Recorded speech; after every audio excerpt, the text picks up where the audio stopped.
রকমের স্টাফ হিসেবে কাজ করছেন বা লেবারে কাজ করছেন, তাদের সবার অবগতির জন্য জানাচ্ছি, ধান এখন থেকে 40 কেজিতে মন হতে হবে। পেঁয়াজ যেমন 40 কেজিতে মন, আপনাদের ধান 40 কেজিতে মন হতে হবে।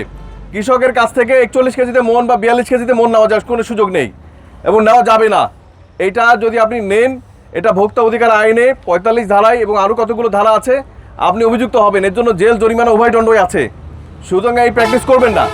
কৃষকরাই হচ্ছে সবচাইতে তারা তৃণমূল পর্যায়ের, যাদের মানে কষ্টার্জিত ফসল, এবং তারাই যদি আপনারা এরকম সিন্ডিকেট করেন, এটা খুবই দুর্ভাগ্যজনক হবে। এটা করার কোনো সুযোগ নেই। আপনাকে মনে রাখতে হবে যে আপনারই কাছের আত্মীয় কৃষক, সুতরাং সে কষ্টে ঘাম শ্রম দিয়ে যখন সেই ফসলটা নিয়ে আসে, তার কাছ থেকে আপনি 41 বা 42 কেজিতে নিচ্ছেন, এটা কোনোভাবেই গ্রহণযোগ্য না। এবং এরপরে আমরা আজকে বলে দিচ্ছি এবং আগেও বলেছি, আমরা ভিডিওতেও বলেছি যে এরপরে যদি কেউ 41 কেজিতে মন নেয় এবং তার যদি কোনো ভিডিও বা অডিও থাকে, আমরা সেই ধারালা যে কিনছেন যে মহাজন, তার বিরুদ্ধে আমরা কঠোর আইনানুগ ব্যবস্থা গ্রহণ করব।